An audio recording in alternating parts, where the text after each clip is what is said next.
The boot sits on the windowsill where it has always sat.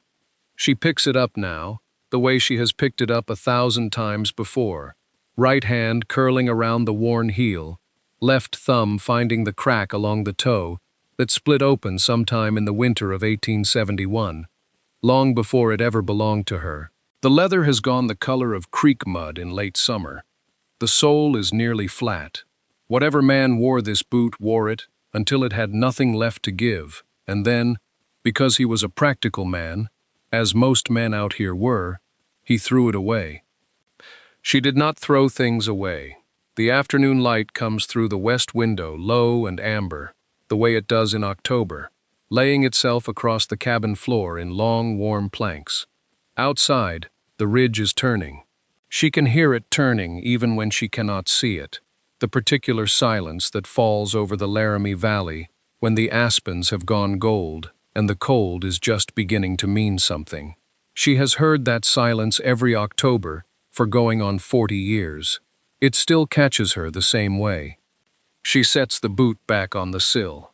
Then she picks it up again. There is a small cutting in a clay pot beside it. Beans, the thin vining kind, trailing 3 inches over the lip of the pot, with that particular shade of green that means it is healthy and stubborn and intending to continue. It is the great-grandchild of a cutting, she supposes, if cuttings can have such things. She has kept the line going since before she knew she would bother to keep anything. People come sometimes. Younger families, some of them the children or grandchildren of the ones who were here in the beginning. They sit at her table and they ask her about the boots, because the boots are still a thing people mention in this valley when they are talking about the old days, about the settlement, about what it meant to be foolish, in a way that turned out not to be foolish at all. She tells them the story, or she begins to. Sometimes she cannot decide where it starts. It starts with the almanac, maybe, or it starts with a muddy field and a husband who trusted her more than he trusted the mud. Or it starts earlier than that, with a wagon loaded in Illinois and a woman of 22 who looked at everything she was leaving behind and decided what she would carry instead. She turns the boot over. A little dry soil sifts out from somewhere inside, and she catches it in her palm without thinking, the way you catch something familiar. 19 years old, that first spring was. 19 years old, and the creek was rising, and the whole settlement was laughing. She closes her hand around the soil. All right, she thinks. All right. Start from the beginning. The wagon came into the valley on the 3rd day of April, 1873, when the light was that particular pale gold that tricks you into thinking the cold is finished. It was not finished. She remembered the cold most of all, how it lived in the mud, how the ground held it the way a root cellar holds a chill even in summer, no matter how warm the air above it gets. She was 22 years old, and she was sitting on the wagon bench with the almanac pressed under her left arm to keep it dry, because the tarp over the bed was not doing its whole job, and the almanac was not a thing she intended to lose to Wyoming weather on the very first afternoon. He was driving, she was looking. That was how it worked between them in those first weeks. She looked, he built. Later those things would trade places sometimes, would overlap and borrow from each other. But in the beginning, it was simple. He watched the road. She watched the land. And the land was something. She would give it that. The valley opened up below a long ridge of pale limestone, and Reed's Creek ran along the southern edge of it the way a sentence ends. Definite, unhurried, sure of itself. The bottomland between the ridge and the creek was dark, rich. She could see that even from the wagon, even in early April before anything had broken ground.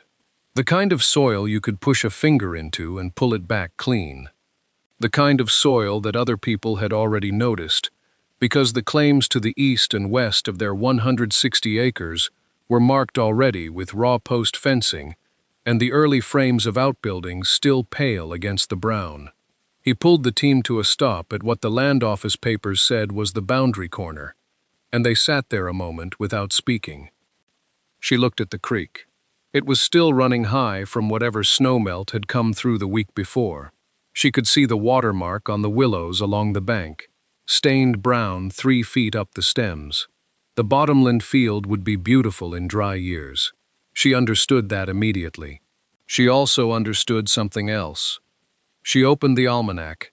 It fell open to a page she had read, enough times that the spine knew it, a section on drainage and root health, and the old practice of elevated kitchen beds that some planters in Ohio had used when their low fields stood in water after heavy rains. She had marked it with a strip of cotton torn from a dish rag. The mark was still there. He looked over at her, looking at the almanac. He looked at the creek. He looked back at her. "Problem?" he said. She didn't answer right away. She was still reading, still measuring the watermark on the willows against the distance to the field, doing the arithmetic of it in her head, slow and careful. "Not yet," she said. "Maybe." He nodded and climbed down to start unloading. The cabin was small enough that the firelight reached every corner. 2 rooms, log walls chinked with river clay, a single window that faced east toward the ridge. She had hung a length of muslin over it to keep the draft out, and it moved slow and steady in the night air, like something breathing. He was asleep. She could hear him, the even pull and release of a man who had spent the day lifting and carrying and lifting again, who had earned his rest without argument. She sat close to the fire with the almanac open across her knees and did not sleep. She had been reading the same section for an hour, not because she was slow, because she was thorough. The lower kitchen field, the almanac read, being susceptible to standing water after prolonged rain or heavy snowmelt, may prove treacherous to the root health of most common vegetables, which cannot long endure saturation at the crown. Planters in the river counties of Ohio have found remedy in raised vessels of clay, wood, or similar material, filled with composted matter and positioned above the floodline on fixed timber framing. The elevation need not be great. 2 feet is sufficient in most cases to spare the roots from standing water that would otherwise drown the crop within 3 days. She had read those sentences so many times she could have said them in the dark. But tonight, they sat differently in her mind. Tonight, she had seen the watermark on the willows, 3 feet up the stems, and the bottomland field was lower than the willow bank. She looked up from the page. The fire snapped. A log shifted. She thought about clay vessels. She thought about wood boxes, which they did not have enough lumber to spare. She thought about the cost of either, and the time, and she came up with nothing that would work before planting season arrived. Then she thought about the boots. It came to her the way useful things sometimes do, not all at once, but in layers, like something being uncovered. She had seen a pair of cracked boots tossed behind the livery in Millhaven the day they'd passed through. She had seen a broken-heeled pair hanging off a fence post at the Greer place 2 miles north. People threw boots away. Boots wore out. Boots had soles and sides and a shape that held. She set her hand flat against the almanac page. A boot was a vessel. A boot had drainage. She looked down at the fire, thinking, or could have, if a man with a good awl put holes through the sole. A boot could be filled with the right mixture of silt and ash and dry grass. A boot could be set on a raised timber frame, and it would not move. She looked at the window. The muslin shifted. The ridge was dark against a darker sky. She would need more than one. She would need many. She got up, found a scrap of paper, and began counting what she thought was possible. She wrote her count down in the margins of the scrap paper. 40, she thought at first. Then she crossed it out and wrote 50. Then she crossed that out too, and wrote what she honestly believed was possible. Enough. She folded the paper and tucked it into the almanac's back cover, where it would stay until she knew the real number. In the morning, she told him what she was thinking. He listened the way he always listened, without interrupting, without the small, impatient fidgets she had noticed in other men. He sat with his coffee and his hands wrapped around the tin cup and he let her finish. She explained the vessels, the drainage holes, the raised timber frame, the silt and ash mixture. She explained why the bottomland field worried her. She showed him the almanac page, the margin notes, the little sketch she had made of a boot standing upright in packed soil. He looked at the sketch for a long moment. Then he said, "Where do we find 40 boots?" She said, "Everywhere people have been walking."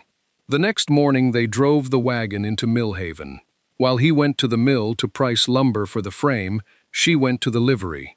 The liveryman was a broad-shouldered man with a gray mustache and a permanent squint, and he looked at her the way men sometimes looked at women who asked unusual questions. She asked if he had any boots beyond use, cracked soles, broken heels, anything cast off and waiting to be burned or buried. He disappeared into the back without a word. He came out with 7 boots bundled in a feed sack. She thanked him and paid him nothing because he asked for nothing, and she thought about that kindness for a good mile of the ride home. Over the following days, they worked outward from the cabin like a slow tide. Every wagon camp along the Laramie Road, every ranch yard, every fence post where a worn-out boot had been hung, as habit, or carelessness, or simply because a man didn't know what else to do with a thing that had failed him. She asked at each place with the same directness, and most people gave without much question, puzzled, but not unfriendly. He loaded them into the wagon bed, and sometimes he would hold one up on the way home and turn it over in his hands, looking at the cracked leather, the worn-through sole, the shape of someone else's years inside it. He never said the idea was strange. He just kept loading boots. By the 3rd week of February, the heap behind the cabin had grown into something that could not be ignored. 47 boots of every size and color and degree of ruin, piled against the log wall, like evidence of some eccentric collection no one had thought to name yet. Neighbors driving past slowed their horses without meaning to. A few called out from the road, curious and not entirely kind. She let them look. He started on the frame the first week of March, when the ground was still iron-hard at dawn, and the wind came off the ridge like something with a grudge. She watched him measure the natural shelf of land behind the cabin, a slight elevation, maybe 2 feet above the field level, where the ridge tapered down and left a long, narrow ledge of firmer ground. He paced it twice, then knelt and pressed his palm flat against the earth, the way a carpenter does before he trusts a surface with weight. The scrap lumber came from the stack he'd been saving since October, pieces left from the cabin's second room, odd lengths he'd kept because throwing away good wood felt like a sin he hadn't been raised to commit. He notched and fitted without wasting a nail where a wooden peg would serve. She brought him coffee and stood beside him while he worked, and they didn't talk much because there was nothing that needed saying. The work said it for them. By the 3rd day, the frame was done. Long and low, it ran the full length of the ledge like a narrow stage built for no audience they could see yet. It wasn't elegant, but it was level, and it was solid, and it sat exactly 2 feet above the field that stretched away toward Reed's Creek in the south, brown and sleeping, and quietly waiting to deceive everyone who trusted it. Then they filled the boots. They had mixed the compost the week before, creek-bottom silt hauled up in buckets, wood ash from the winter's fires, dry grass pulled from the far side of the ridge where it had composted under snow. She had read the proportions from the almanac twice, and then memorized them, because the book's spine was cracking, and she didn't want to open it more than necessary. The mixture was dark and faintly sweet-smelling, the way good soil always is, like something patient and alive. She held each boot open. He packed the mixture in with his hands, pressing it down firmly but not so hard it couldn't breathe. Then she took the seedlings, beans first, then squash, then turnips, then the pepper starts she had nursed indoors since January, under a piece of oiled cloth, and pressed them in one by one, her thumbs gentle around each stem. The cold wind made her eyes water. She didn't stop. 47 boots, one after another, set into the frame in rows, as orderly as anything she had ever tended. The arrangement had a strange beauty she hadn't expected. The leather dark against the pale lumber, the tiny green shoots catching the thin March light, the whole contraption looking simultaneously ridiculous and completely intentional. He straightened up when they finished and looked down the row. She looked too. Neither of them said it was going to work. They didn't need to. They had built it carefully and planted it honestly. And now the cold March wind moved through the seedlings like a question the spring would have to answer. The first rider came 3 days later. She was kneeling beside the frame, checking the soil moisture in the squash boots, when she heard the horse slow on the track behind the cabin. She didn't look up immediately. She had learned already that looking up too quickly gave people the impression you were either guilty or eager, and she was neither.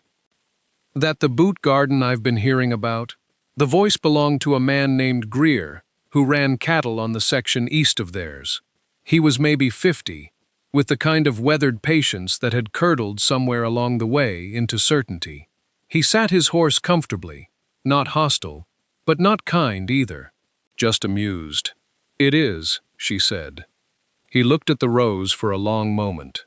The leather was still dark from the morning's watering. The seedlings were small, but standing. She knew how it looked to someone who had never thought the way she thought. He said, and rode on without another word. But she heard him laughing before he cleared the tree line, a short, private laugh, the kind that meant he planned to repeat the story. He did. Within a week, the settlement had taken up the name cheerfully. "The Boot Circus." She heard it at the dry goods counter in Millhaven when she went for thread. She heard it across the fence from a neighbor woman who said it not unkindly, but said it just the same, smiling the way people smile at things they find harmlessly peculiar. She smiled back. It cost her something, that smile. She paid it.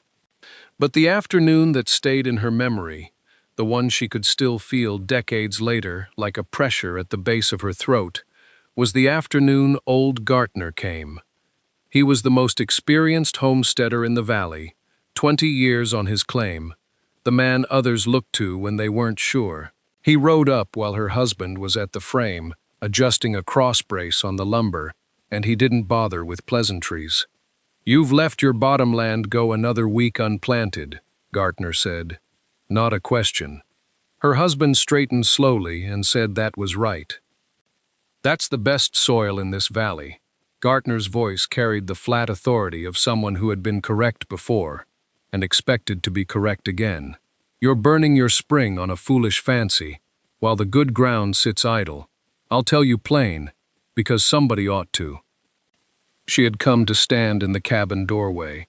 She watched her husband look once at the boot rows, then back at Gartner. He didn't argue. He didn't defend her exactly, but he said, quietly, and with a steadiness she felt in her chest, that they had made their decision, and they intended to see it through. Gartner looked at the boots. He shook his head with the slow certainty of a man who has seen too many young people learn things the hard way. Then he rode back toward his fields, which stretched wide and flat and beautifully, dangerously low. That evening, Gartner's words sat with them like a stone in a boot.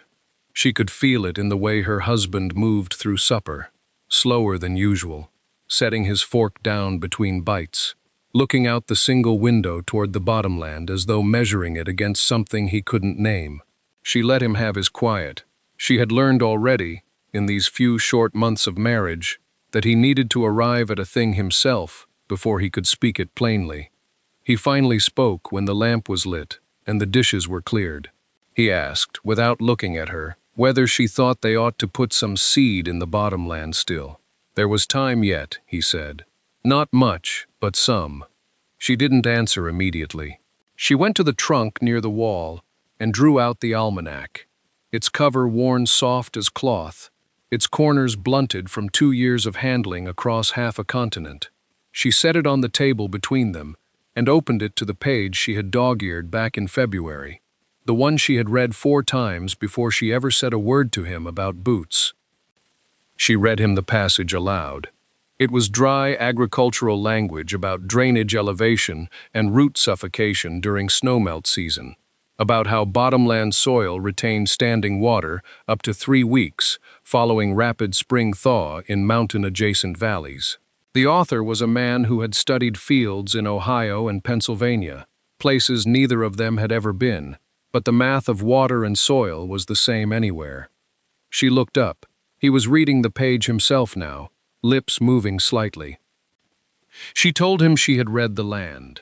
She told him she had walked the south edge of their field after every rain since they arrived, and she had watched where the water pooled first, how long it stood, how slowly it pulled away toward Reed's Creek. She told him she believed the almanac and she believed her own eyes, and that she was not asking him to be certain. She was only asking him to trust that she had thought it through more carefully than Gartner had given her credit for. He was quiet for a long moment. She watched him. She had not expected marriage to feel like this, like two people standing at the edge of a decision that belonged entirely to both of them, where one person's faith could hold the other steady. He reached across the table and pressed his hand flat over the open almanac, not closing it, just resting there. He said that he had watched her with those boots from the first day she brought one home in her apron. He said he had never once thought she was being foolish, not truly. He said he had let other men's certainty unsettle him, and he was sorry for it. Then he said, "They stay with the boots." She closed the almanac gently and set it back in the trunk, and outside, the April air moved cold off the ridge. The cold held through the 3rd week of April, which was unusual, and she noted it. Not as worry, not yet, but as a fact she kept turning over, the way you turn a stone in your palm without knowing quite why. The nights stayed sharp. The snowpack on the ridge above did not soften the way it should have. She could see it from the cabin door each morning, that heavy white line still sitting thick and unmelted against the sky, and something in the almanac's margins, a penciled note from whatever careful farmer had owned it before her, read, "Late cold, followed by fast warm, is the flood's own recipe." She had not told him that part. She told herself it was because she did not want to borrow fear before it was owed. She told herself the boots were ready, the shelf was solid, the scrap lumber framing he had set was good work. She had tested it herself, pressed her full weight against the corner posts, felt the way it held. Whatever came, the planters would hold above it. Then the warm came. Not gradually, not the way a season is supposed to ease itself in. It came in a single night, a wet southerly wind that arrived sometime after midnight and did not stop, and she woke to the sound of it moving through the cottonwoods along the creek, with a low rushing noise that was not quite wind and not quite water, but something between the two. She lay still and listened. He was already awake beside her. Neither of them spoke. By first light they were standing at the edge of the bottomland field. It was gone. That was the only word for it. The field was simply gone, replaced by something flat and gray and silent, a skin of water that stretched from the near fence posts all the way to the far tree line, unbroken and still as pewter. Reed's Creek had not merely risen, it had erased itself, had spread so wide it had ceased to be a creek at all, and become instead a kind of inland lake, low and cold and absolute. The furrows where their neighbors had planted were invisible.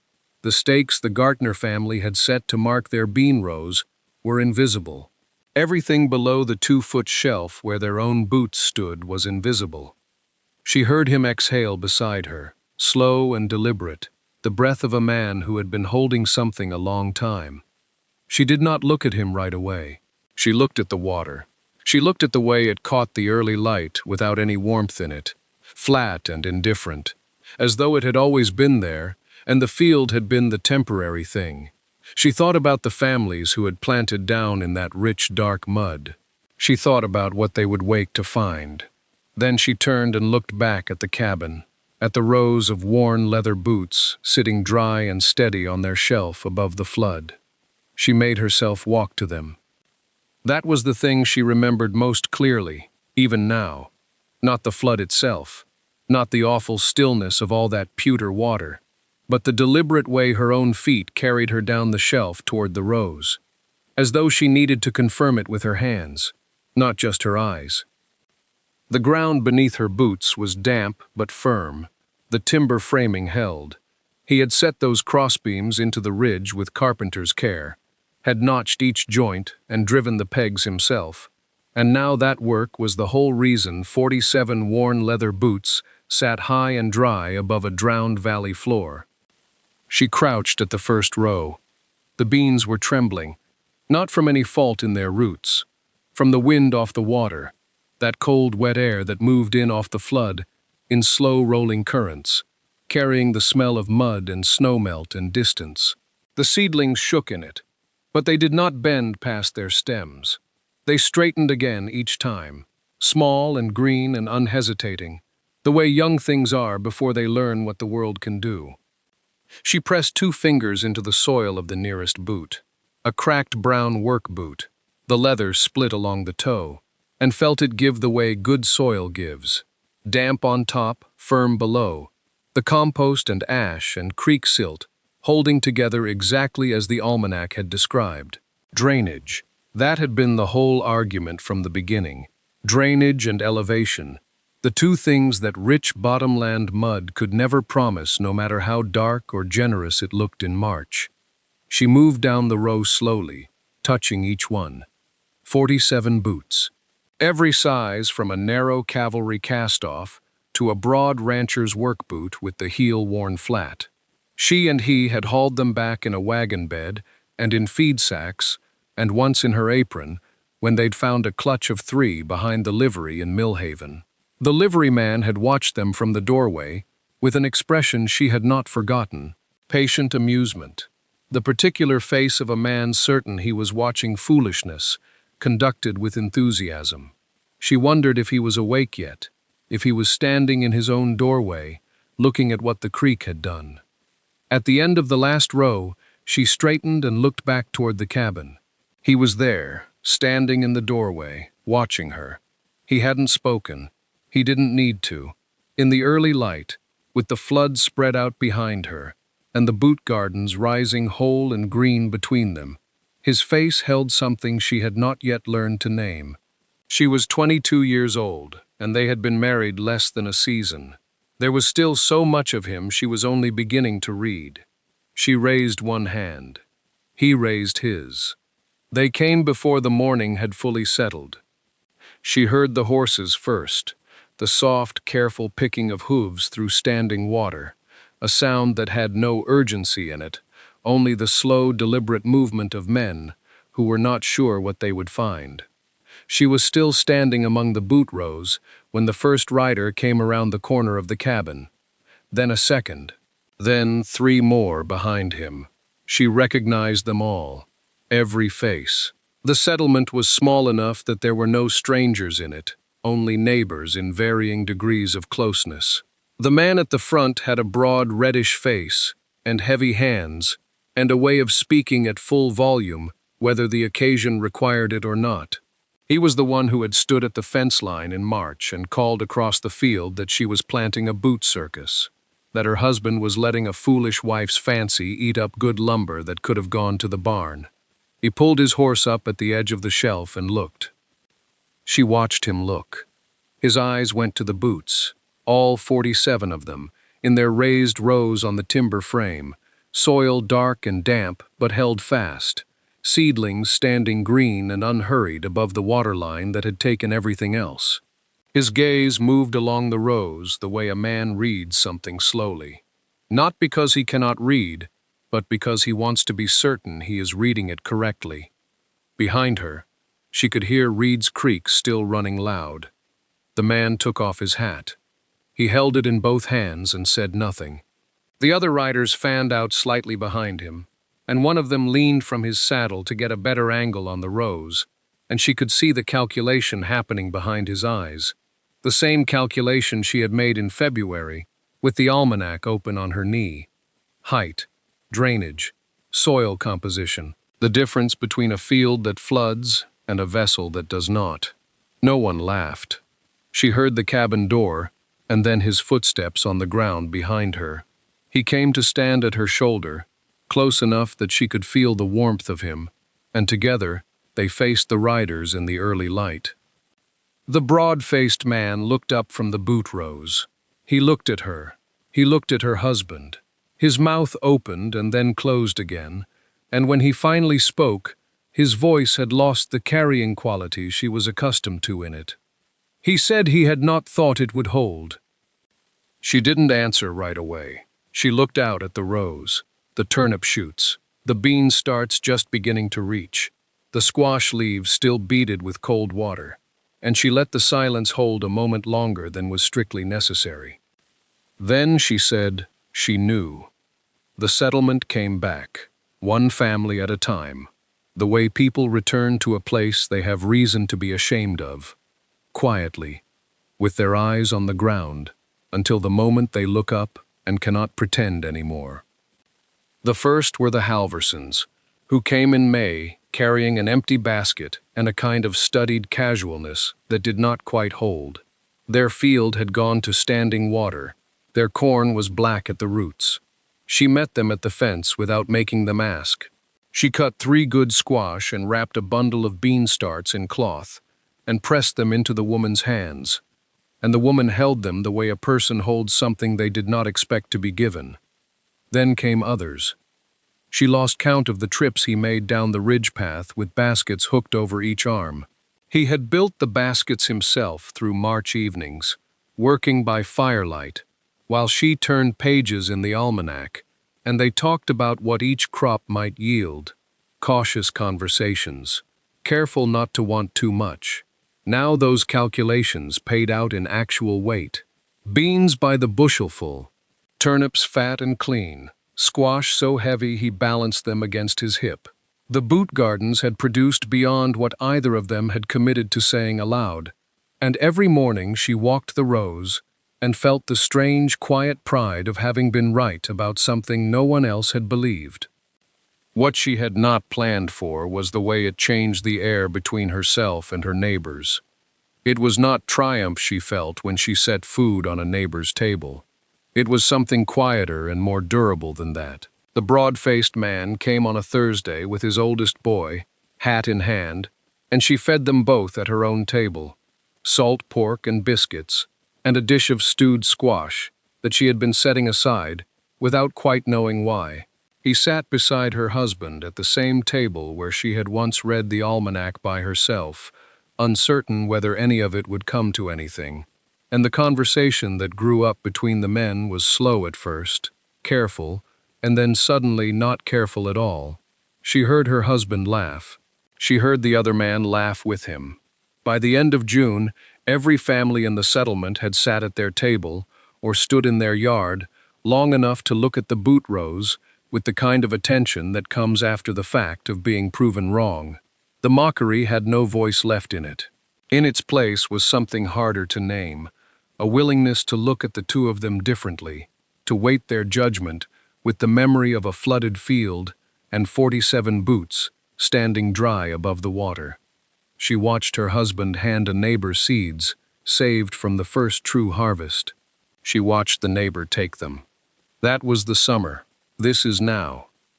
The light through the cabin window is the same light. She has decided this over many years of watching it move, across the same sill, the same log wall, the same grain in the wood, that she could trace with her eyes closed. The cabin has been added to, repaired, its roof replaced twice, and its floor laid with proper boards sometime in the 1880s. But the 2 rooms she first walked into as a bride, in the spring of 1873, are still here at the center of it, and the window still faces east, and the morning still comes through it, in the same low slant that turns the dust in the air into something that looks almost like light you could hold. She sets the boot on the windowsill. It is the same boot she has always set there, cracked brown leather, right foot, its sole worn to near nothing along the outer edge, the way a man's boot wears when he walks with his weight to the outside. She does not know whose boot it was before she found it. She found it behind a farrier's barn in Millhaven in the first week of March, 1873, half buried in old straw and already cracked through at the toe. She filled it herself with the first mix of silt and ash and dry grass, and she pressed 2 bean seeds into the soil with her thumb, and she set it in its place in the first row. The cutting growing from it now is not the original plant. Nothing alive is that patient, but it descends from it, cutting to cutting across 50 years, which is a kind of patience she has come to believe in. There is a small green shoot no longer than her finger rising from the dark soil this morning, curled slightly at its tip, the way new growth always is, still deciding which way the light is. She looks at it for a long time. He is gone, some years now. But the homestead is not gone. The settlement is not gone. It grew up around this cabin the way a town grows up around a reliable well, and the families who laughed in March of 1873 became the families who sat at her table, and then the families whose children sat at the tables of her neighbors, and then the families who became simply the place she knew. The boot on the windowsill outlasted the mockery so thoroughly that people stopped remembering there had been mockery. They remembered only that she and her husband had been right. She touches the green shoot once, lightly, with one finger. Still growing, still rooted in the same leather, the same soil, the same stubbornness that looked like foolishness once, to people who had not yet seen a flood. She leaves it in the light and does not move it. It knows where it is.